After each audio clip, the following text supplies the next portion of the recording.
자식이 부모를 욕되게 했어요. 부모 모독이죠. 반대로 부모가 자식을 욕먹였어요. 자식 모독이죠. 성도가 목회자를 욕먹였어요. 그렇죠? 그러면 무슨 모독이에요? 무슨 모독이에요? 목사 모독이죠. 반대로 목사가 성도를 욕먹였어요. 어떤 모독이죠? 성도 모독이죠. 하나님 백성들이 하나님을 모독해요. 그러면 그 모독은 신성 모독인 거예요. 과거에만 하나님을 모독하는 일이 있지 않았어요. 현대에도 하나님을 모독하는 일들이 있어요. 그런 의미에서 현대판 신성 모독이라 설교 주제를 잡았어요. 오늘 본문에는 하나님을 모독하는 자들이 등장해요. 그들의 삶과 우리의 삶을 비춰보면서 내 삶은 하나님을 모독하는 일이 없는지 점검하실 수 있기를 주님의 이름으로 축복합니다. 오늘 2절은 이렇게 시작합니다. 스크린으로 봐주세요. 침상에 누운 중풍병자를 사람들이 데리고 오거늘 예수께서 그들의 믿음을 보시고 중풍병자에게 이르시되 내 죄사함을 받았느니라. 친구들의 손에 의해 중풍병자가 예수님께 나와요. 그를 보고 우리 주님 죄사함을 허락해 주셔요.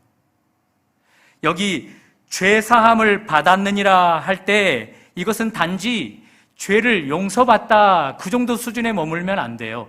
이것은 훨씬 더 깊은 의미를 가져 있어요. 시편 103편 12절입니다. 우리 다 같이 한번 읽어보실까요? 시작. 동이 서에서 먼 것 같이 우리 죄가를 우리에게서 멀리 옮기셨으며. 하나님이 여러분과 저의 죄를 용서하다라는 그 의미 속에는요, 우리 안에 있었던 죄를 동이 서에서 먼 것 같이 멀리 쫓아보낸다라는 의미가 있다고요. 동쪽 끝에서 서쪽 끝 얼마나 멀까요? 비행기를 타고 가도 많은 시간을 할애해야 되겠죠. 시편 기자가 이 시편을 쓸 때는요, 교통수단이 아무것도 없었다고요. 그러니 그들에게 동쪽 끝에서 서쪽 끝까지 그저 그 거리를 상상이나 할 수 있겠어요?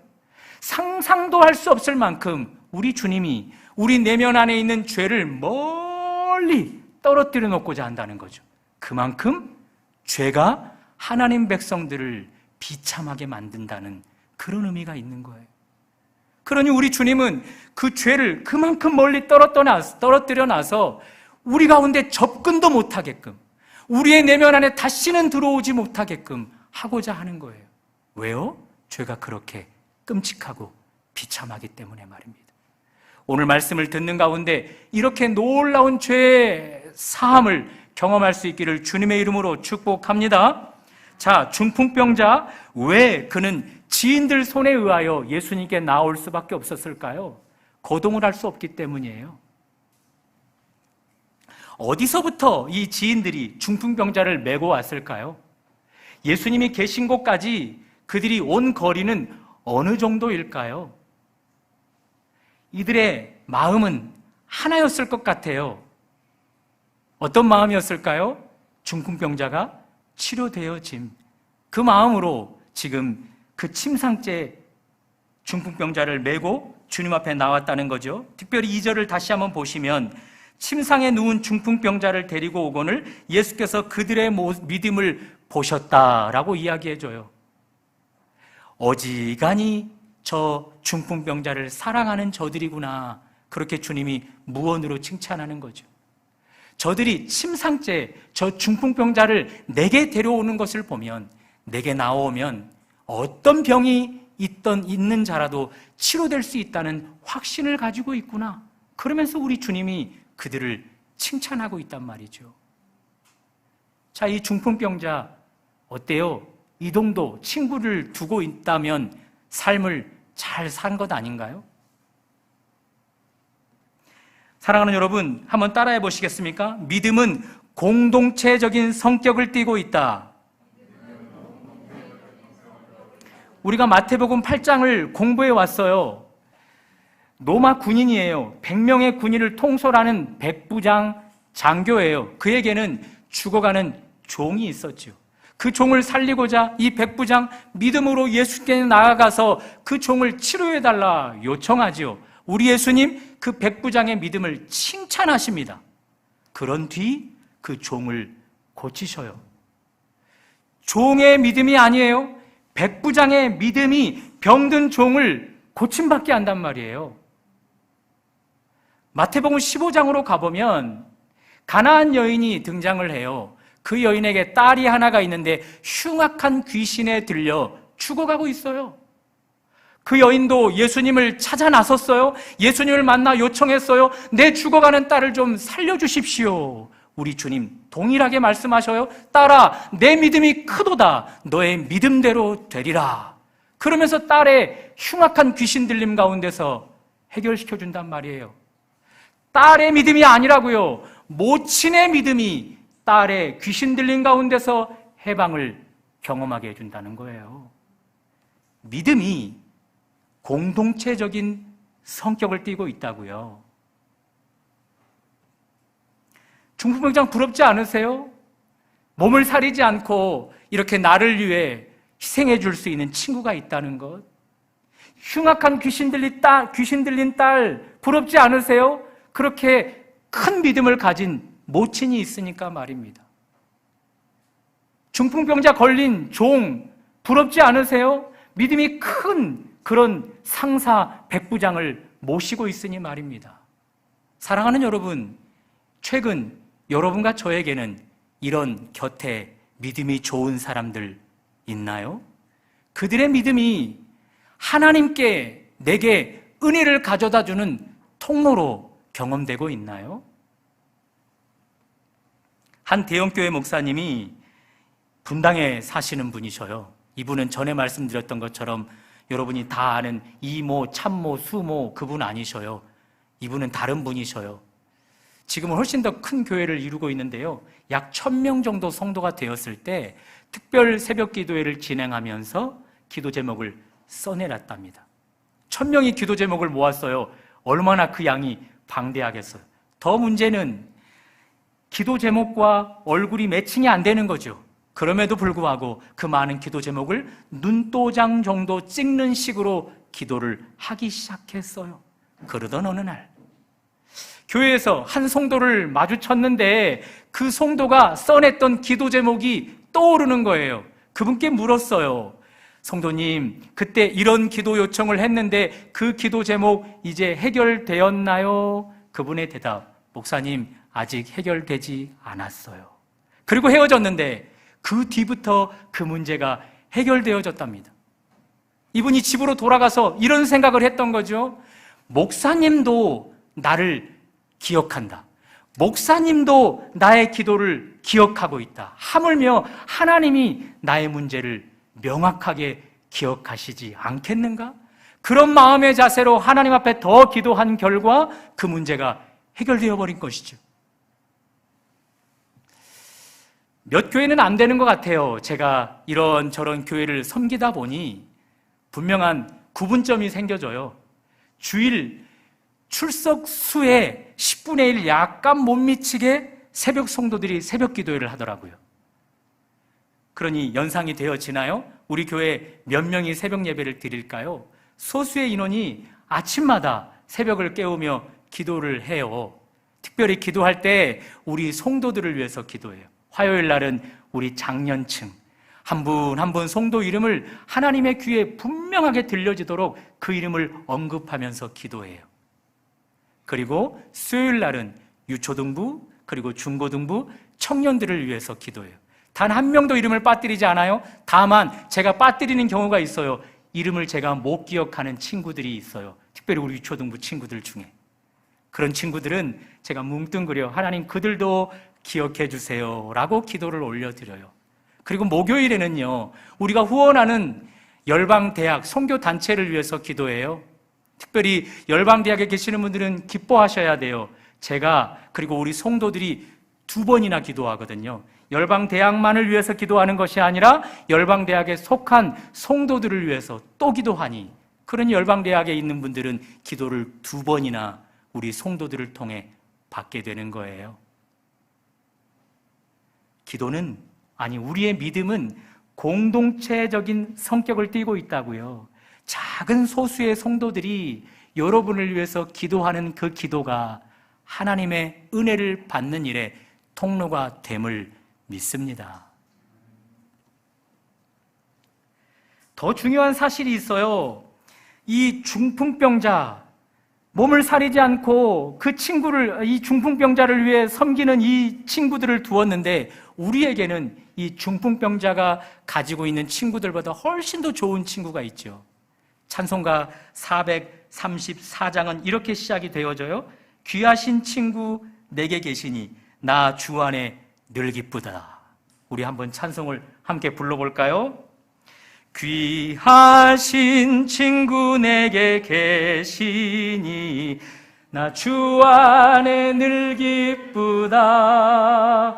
그 피가 내 제사에 섰으니 나 주 안에 늘 기쁘다. 나 주 안에 늘 기쁘다. 나 주 안에 늘 기쁘다. 주 나와 늘 동행하시니 나 주 안에 늘 기쁘다. 중풍병자 곁에 있는 친구보다 우리 주님이 훨씬 더 좋은 친구이죠. 그렇죠? 이 주님이 여러분과 저와 동행하면서 우리의 삶에 계속되는 하나님의 은혜를 공급해주는 통로가 되고 있다는 거죠.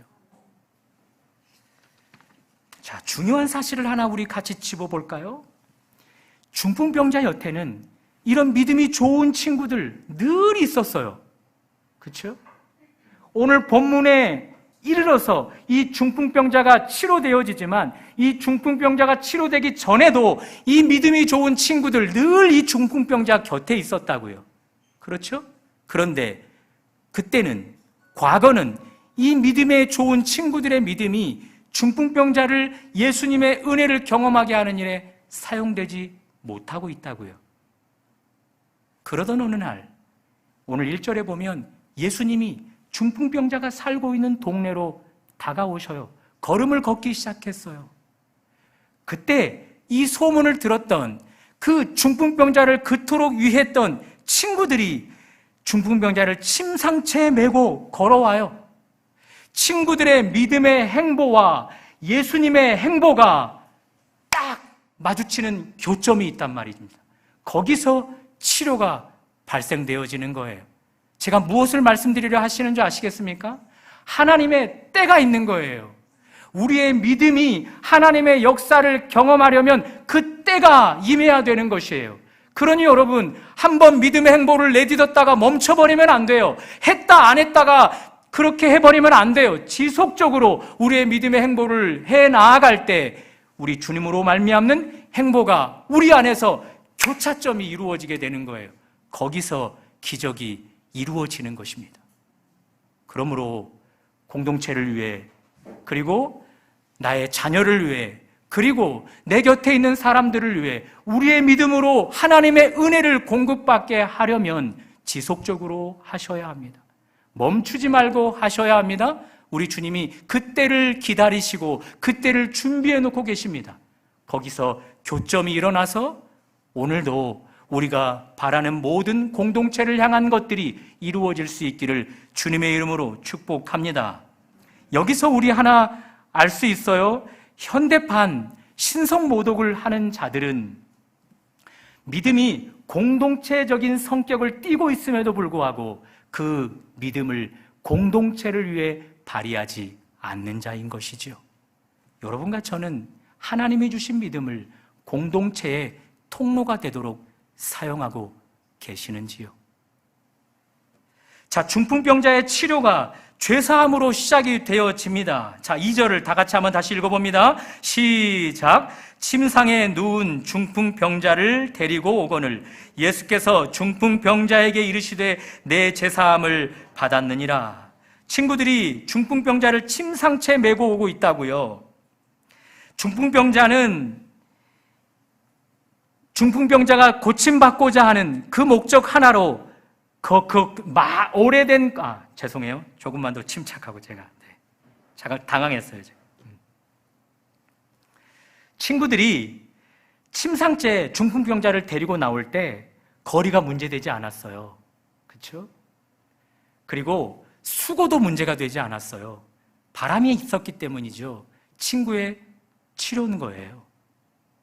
그 하나 바람 때문에 거리, 수고 괜찮았다고요. 다른 성경에서 이 본문을 각도로 다른 차원으로 비교를 해주면서 기록해준 성경이 있는데요. 친구들이 예수님 앞에 왔는데 예수님 앞에 너무나 많은 사람들이 몰려 있는 거예요. 예수님 앞에 중풍병자를 내려놓을 수가 없는 거예요. 그래서 친구들이 선택한 방법이 뭔지 아세요? 지붕으로 올라가요. 수고를 또 하는 거죠. 그리고 지붕을 뜯어냅니다. 그리고 그 침상을 기울이지 않게끔 예수님 바로 앞에 내려놓아요. 수리비가 얼마나 많이 들까요? 자, 친구들, 수고 괜찮아요. 애씀 괜찮아요. 수리비 들어가는 것도 감당할 수 있어요. 무엇만 이루어지면요? 친구의 치료만 이루어지면요. 우리 주님 그 친구들의 믿음을 보셨기에 친구들의 바람, 친구들의 목적을 분명히 인지하시는 분이실 거예요. 그런데 예수님이 중풍병자의 죄사함을 선언해 주셔요. 질병을 치료하시는 일이 아닌 죄사함을 선언해 주셔요. 자, 이들 너무 황당하지 않았을까요?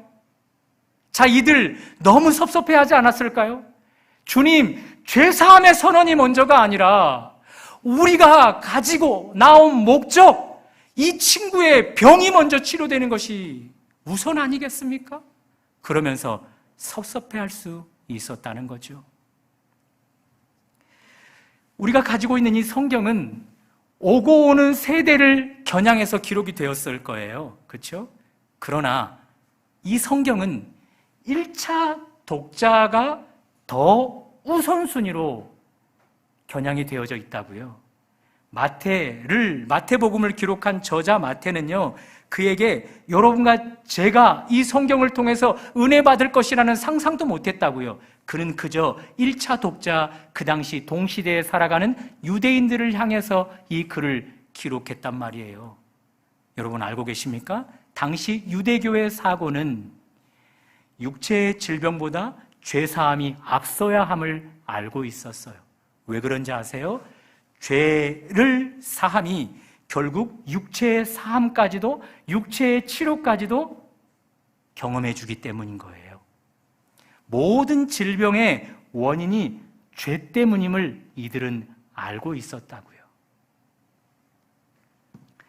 여러분과 제가 병원에 가서 여기저기가 아파요라고 선생님한테 말씀을 드리면 선생님이 뭔가 변명을 정확하게 찝어내지 못할 때가 있어요. 그러면 묻지요. 혹시 요즘 잠을 잘 못 이루십니까? 아니요. 베개에 머리만 대면 잠이 드는데요. 혹시 요즘에 식사를 잘 못하나요? 아니요. 식탐이 너무 많아서 큰일인데요. 혹시 그렇다면 요즘에 또 뭐가 있을까요? 술을 좀 많이 드시나요? 아니요. 목사라 술을 한 잔도 안 하는데요. 그렇게 물어물어 자꾸 빗나가는 질문만 하다가 정확한 변명을 찝어내지 못하면 의사 선생님들이 하나같이 이렇게 이야기하죠. 아하, 선생님의 그 질병의 원인은 스트레스가 문제예요. 스트레스를 받고 있기 때문에 그 질병이 찾아온 거예요. 그들은 만병의 원인이 스트레스로 취급한단 말이죠. 유대인들은 달라요. 만병의 원인이 스트레스가 아니라 죄라고요. 죄 때문에 만병이 발생하게 된다는 것을 그들은 알고 있었다고요. 마태복음 15장으로 가보면요, 예수님께서 이런 말씀을 하셔요. 사람의 입으로 들어가는 것이 사람을 더럽게 하지 않는다고. 오히려 입 안에서 나오는 것, 몸 밖으로 나오는 것이 사람을 더럽게 한다고. 그렇다면 사람을 더럽게 하는 것이 뭔데요? 라고 질문할 수 있잖아요. 주님이 이렇게 말씀하셔요. 악한 생각, 살인, 간음, 도둑질, 거짓 증언, 비방이니. 그것들이 우리 몸 안에서 나와서 우리를 더럽게 한다는 거예요. 자, 이 여러 가지 것들을 한 단어로 축약하면 뭔지 아세요? 죄예요. 죄가 우리 안에서 우리를 더럽게 하는 거예요. 죄가 우리 안에서 우리의 정신을, 우리의 영혼을, 우리의 육체를 더럽게 해서 병들매 사로잡히게 하는 것이죠. 바울의 탄식도 한번 들어보시겠습니까? 내가 원하는 바 선은 행하지 아니하고 도리어 원하지 아니하는 바 악을 행하는도다. 만일 내가 원하지 아니하는 그것을 하면 이를 행하는 자는 내가 아니요 내 속에 거하는 죄니라. 여러 가지 것들을 내가 원하지 않는 것들을 행해요. 가만히 봤더니 내가 하는 것이 아니에요. 내 속 안에 있는 죄가 나를 그 일을 하도록 만들어버리는 것이죠.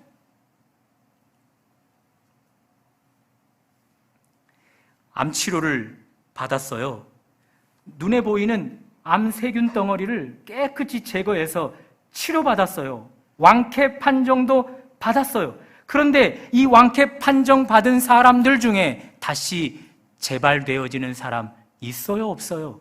있어요. 암은요, 세포의 변이로 발생되는 것이라 할 수 있잖아요. 세포의 변이가 암을 유발하는 것임을 우리는 알고 있잖아요. 그러니 눈에 보이는 변이된 세포만 덩어리를 떼어낸다고 해서 근본적인 치료를 하지 않으면요, 언제든지 암이 또 발생하게 되어진다고요. 죄로 말미암아 모든 질병이 생겨요. 눈에 보이는 질병만 치료하면요, 이 근본적인 죄를 치료하지 않은 결과 또 질병이 발생하게 되어지는 거예요. 그래서 오늘 예수님은 그의 질병이 먼저가 아닌 죄를 먼저 치료하시는 것이죠. 요한복음 5장에서 베데스다 연못으로 우리 주님이 걸음을 향하셔요. 그곳에 38년 동안 꼼짝달싹 못하고 누워있는 자가 있었어요. 몇 년 동안 누워있었다고요? 38년 동안이요. 우리 주님이 그를 만나 치료하셔요. 그리고 일어나서 가라 하실 때 이런 의미심장한 말씀을 하셔요. 요한복음 5장 15절, 보라, 내가 나았으니 더 심한 것이 생기지 않게 다시는 죄를 범하지 말라. 병이 치료되었다고요. 38년 동안 그를 괴롭혔던 병이 치료되었다고요. 그런데 죄가 근본적으로 질병을 일으키는 이 죄가 해결되어지지 않으면 더 심각한 질병에 사로잡힐 수 있다는 거예요. 우리 주님이 한 번은 10명의 나병 환자가 당신에게 와서 치료해달라고 하자 그 나병 환자들에게 이렇게 말씀하셔요. 너희들의 몸을 제사장에게 가서 보이라고. 가는 길에 너희 몸이 깨끗이 될 것이라고. 자, 10명의 나병 환자들 주님의 명령에 순종해서 다 함께 제사장에게 찾아가서 그들의 몸을 보이는 과정에 다 치료됐어요. 그런데 그 뒤의 내용은 절망적이에요. 10명 중에 한 명만 예수님께 돌아와서 예수님께 영광을 돌려요. 자, 보세요. 한 명만 예수님께 돌아가서 영광을 돌렸다고요. 예수님은 10명을 기다리고 있었던 거죠. 질병에서 치유받은 10명을 주님은 기다리고 있었다고요. 뭐 때문에요? 이런 나쁜 놈들 감사도 표현하지 못하다니 그런 말 하려고 기다렸을까요? 아니요. 병을 유발시키는 죄사함이 아직 이들에게 허락되어지지 않았던 것이지요. 그런데 한 명은 돌아왔던 거예요. 그래서 한 명에게 우리 주님은 말씀하셔요. 가라, 내 믿음이 너를 구원하였도다. 죄사함을 받아 그는 이제 죄 가운데서 해방되었기에 육체적인 질병까지 해결받은 자 되게 되었다고요. 나머지 9은요? 왜 주님이 나머지 9명을 찾으셨던 걸까요? 그들은 아직 병을 유발시키는 죄가 해결되지 않았기에 그들은 언제든지 또 더 큰 심각한 질병에 사로잡힐 수 있기 때문인 거예요.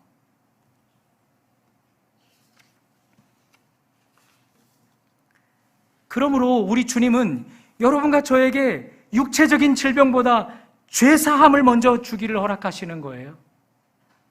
육체적인 피로를 우리 가운데 채워주시기보다 먼저 죄사함이 먼저 우리 가운데 이루어지기를 원하는 거예요. 모든 신앙생활 가운데 가장 우선순위에 두어야 할 것은 죄사함이에요. 그 죄가 동쪽에서 서쪽까지 아주 멀리 떨어져 버려서 다시는 내게 접근도 못하는 그런 은혜가 내 삶에 펼쳐져야 비로소 내 삶은 육체 가운데서도 자유를 얻으며 살아갈 수 있게 되는 것이죠.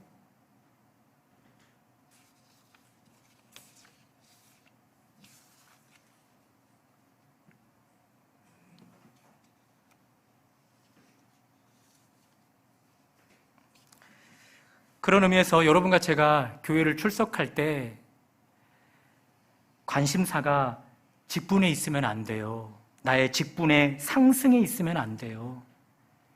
내가 교회를 출석하는 과정에 내가 오늘도 예배 드렸다, 여기에 만족하면 안 돼요. 내가 오늘도 주일 예배를 드렸으니 나 오늘 괜찮아, 거기에 만족하면 안 된다고요. 교회 하나 되어짐, 교회가 영적으로 더 깨어남, 다 귀한 것이죠. 그러나 그것보다 훨씬 더 귀한 것이 있어요. 여러분과 저의 내면에 죄가 사함 받았는가, 그것이에요.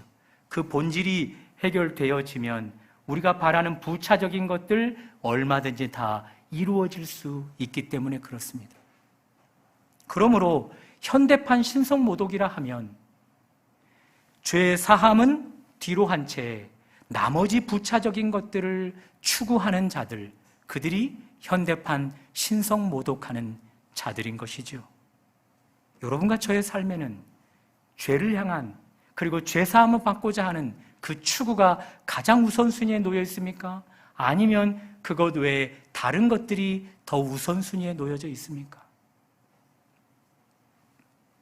자, 이제 우리 주님은 그의 죄 사함만 허락하지 않고 그에게 있는 죄의 질병까지도 해결해 주시는데요.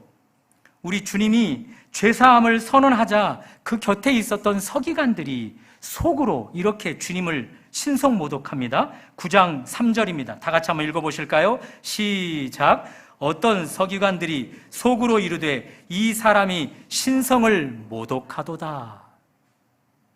이들 생각 옳아요. 왜냐하면 죄사함은 그들이 믿는 하나님 한 분 외에는 허락해 줄 자가 없었거든요. 그러니 가만히 보면 이들의 신앙은요, 괜찮은 거라고요. 다만 이들의 문제점은 예수가 하나님임을 모르는 거죠. 하나님이셨던 예수님이 그의 동등됨을 잠시 내려놓고 인간을 구원하기 위해 사람의 몸을 입은 것을 모르고 있는 거예요. 그 무지함 속에 이런 신성모독을 했단 말입니다. 자, 그런데 이들의 이 신성모독은 얼마든지 무지함 가운데서 비롯되었기에 그것을 우리 주님 괜찮아 할 것 같은데, 우리 주님이 계속해서 그들을 향해 하는 말을 보면 이들은 지금 죄가 심각해요. 자, 우리 그것을 한번 살펴보겠는데요. 4절 중반절부터 5절까지 읽습니다. 스크린으로 한번 따라와 보세요. 시작. 너희가 어찌하여 마음에 악한 생각을 하느냐? 악한 생각을 하고 있다는 거예요. 계속 5절, 내 죄사함을 받았느니라 하는 말과 일어나 걸어가라 하는 말 중에 어느 것이 쉽겠느냐? 자, 5절 말씀을 한번 가지고 생각해 봐요. 어느 게 더 쉬워요? 죄사함 받았어 라고 선언해 주는 것과 너 일어나 걸어가 라고 말하는 것과 어느 게 쉬워요? 여러분에게는 어느 게 쉬워요? 죄사함을 받는 것이 우리 권사님에게는 그렇게 선언하는 것이 쉽다라고 여겨진대요. 여러분도 그래요? 결과물이 나타나야 되는 곳에서 행한다고 생각해 봐요. 그러면 어느 것이 쉬워요? 일어나 걸어가라 하면요, 결과물이 나타나야 돼요. 그렇죠? 일어나야 돼요. 중풍병자가 꼼짝 못하고 있었던 몸 상태에서 일어나 걸어가야 돼요. 그러니 이것은 어려운 일이죠. 반대로 죄사함을 받았느니라 선언하는 말은요, 쉬워요. 왜요? 눈에 안 보여요. 결과가 사람의 육신의 눈에는 드러나지 않아요. 영적으로만 보여져요. 훗날 그들의 삶을 추적하면 드러날까? 그러나 당시에는 안 드러나요. 그러니 이들이 지금 악한 생각을 했다라는 거예요. 서기관들이. 저 예수 병을 치료할 권능은 없으니 병치료는 선언하지도 않고 그저 너 죄사함 받았느니라 그 말만 선언하고 있구나. 스스로가 하나님처럼 인정은 받아야겠으니, 스스로가 다른 사람들에게 하나님처럼 높임은 받아야겠으니, 하나님처럼 너 죄사함을 받았느니라 선언은 하고 있지만, 말뿐인 예수, 전혀 능력이 없는 예수, 삶의 열매가 나타나지 않는 예수, 저런 예수 가만히 보니 신성을 모독하고 있구나. 그렇게 그들이 속으로 마음을 품었다라는 거예요. 그런 그들을 향해 우리 주님 죄사함만 선언해 주지 않아요? 눈에 보이지 않는 그런 죄사함만 선언하지 않아요? 오히려 그들의 눈에 보이는 그 육체의 질병까지도 깨끗이 치료하셔서 일어나 걸어가게 하신단 말이에요. 그런 일들로 우리 주님은 신성을 모독하는 자들에게 나는 참 하나님이심을, 그리고 당신은 신성을 모독하는 자가 아님을 보여주는 것이죠. 오늘 이 3절에서 신성 모독 단어를 통해 오늘 설교 제목을 잡은 거예요. 2000년 전 이 땅에 우리 주님이 여러분과 저의 죄를 해결하시고자 오셨어요. 그런데 우리가 여전히 악한 생각들을 가지고 악한 행동들을 하며 죄를 가지고 살아간다면 우리는 우리의 행동으로 우리 주님께 신성모독하는 것이죠. 그것을 부여잡고 울부짖으면서 그것을 해결하고자 발버둥치지 않으면 우리는 우리 주님을 현대판 신성모독하는 자들인 거예요. 의술이 계속해서 발달되어져 가요. 그것 우연이 아니겠죠. 하나님께서 의술을 발전시켜서 하나님의 치료 방법 중에 하나로 사용하시는 것이죠. 다만 하나님의 백성들이 의술만 의지하고 참 근본적인 치유자 예수를 의지하지 않아요? 그것은 다른 문제가 돼버려요. 그것은 얼마든지 신성모독이 될 수 있다는 거죠. 인간을 만드실 때 하나님은 영적인 원리를 가지고 만드셨어요. 이런 원리가 우리 안에서 작동되도록 말입니다. 요한 3서 1장 2절을 우리 다 같이 한번 읽어보실까요? 시작. 사랑하는 자여, 내 영혼이 잘됨 같이 내가 범사가 잘되고 강건하기를 원하노라. 사람이 이런 원리로 만들어졌다고요. 영혼이 먼저 잘 되어져야 돼요. 그 다음에 범사가 잘 되는 일이 뒤따라요. 그 다음에 육체가 강건하게 되어지는 일들이 뒤따라요. 영혼이 잘 되지 않으면요, 범사가 잘 되는 거 복 아니라고요. 육체가 건강한 거 복 아니라고요. 오히려 저주로 볼 수 있다고요. 그런데 우리는 영혼의 잘됨은 관심이 없고 그저 범사가 잘 되는 것만 매달려요. 육체의 건강함만 매달려요. 그것 현대판 신성모독이 될 수 있다는 거예요. 우리만 사람의 몸을 입은 것이 아니라 예수님도 사람이셨잖아요. 사람의 몸을 입으셨으니 먼저 영혼이 잘 되는 것이 그분의 삶에 있어야 되는 것이잖아요. 그렇죠? 자, 예수님을 사람의 몸으로 생각하면서 한번 다 같이 누가복음 22장 40절을 읽어봅니다. 시작. 아이가 자라며 강하여지고 지혜가 충만하며 하나님의 은혜가 그의 위에 있더라. 자라고 있다고요. 강하여지고 있다고요. 어렸을 때 우리처럼, 그리고 지금까지 성장했던 것처럼. 자란다, 강하여진다, 미완료용법이에요. 계속해서 지속적으로 이루어지는 일들이라고요. 그러나 이것만 있으면 안 돼요. 무엇이 있어야 돼요? 하나님의 은혜가 그의 위에 있어야 한다고요. 영혼이 잘됨이 계속해서 있어야만 자라는 일들, 강하여지는 일들이 뒤따라지게 되어진다는 거죠. 예수님도 사람이기에 이 원리에 따라서 그 33세까지 자라셨던 거예요. 하물며 우리이겠습니까? 영혼이 잘 되어지지 않으면 우리의 육체의 자람, 강하여짐, 지혜의 충만함 다 필요 없게 되어버린다는 것입니다. 그러니 영혼의 잘됨보다 다른 것에 우리의 초점이 있으면 현대판 신성모독하는 자들인 것이죠. 우리 주님은 남자와 여자를 일컬어 사람이라 하셨어요. 남자만 향하여 말하지 않고 여자만 향하여서도 말하지 않고 둘을 합하여 비로소 사람이라 하셨다고요. 사람은 지어진 바 존재 자체가 공동체성을 띠고 있다고요. 여러분과 저는 공동체의 몸을 담았다고요. 우리 공동체가 우리의 믿음으로 말미암아 하나님의 크고 작은 은혜를 경험해야만 한다고요. 중풍병자의 친구의 믿음처럼, 백부장의 믿음처럼, 귀신 들린 딸의 어머니의 믿음처럼 우리가 믿음을 발휘해서 공동체적인 이 믿음의 성향이 띄어져서 누군가가 도움을 받아야 된단 말입니다. 여러분, 공동체적인 성격을 띠고 있는 이 믿음을 사용할 수 있기를 바랍니다. 그것만이 현대판 신성모독 가운데 들지 않는 것입니다. 반대로 이제 우리 육체는 나이가 들면 들수록 점점 쇠약해져 가요. 그렇죠? 저도 40대 초반과 이제 50을 바라보는 이 입장에서 많이 달라지더라고요. 그렇죠? 어쩔 수 없이 육체를 많이 사용했으면 이제 죽을 날이 가까워지기에 약해지는 것이죠. 그런데 우리 육체와 반대로 우리의 영혼은 우리 안에서 더 강하여짐을 알고 계십니까? 고린도후서 4장 16절을 제가 읽어드립니다. 그러므로 우리는 낙심하지 않습니다. 우리의 겉사람은 점점 낡아지지만 우리의 속사람은 날마다 새로워지고 있습니다. 그러니 육체가 낡아지는 것에 대해서 우리가 근심 있는 것 괜찮아요. 그런데 우리의 영혼마저도 우리 안에서 강하여지지 않는 것으로 우리가 근심한다면요, 그것은 신성모독하는 현대판 사람들이 돼버리는 거예요. 우리 육체는 어쩔 수 없다고요. 나이가 들면 들수록 새하여져 가는 것 어쩔 수 없다고요. 그런데 그 육체가 내게 근심이 안 될 수 있는 방법이 있어요. 뭐예요? 내 안에서, 내 속사람 안에서 점점 강하여져 가는 내 영에 충만해져 가는 거죠. 그것이 있는 자들은 현대판 신성모독에서 면하게 되어지는 것이죠.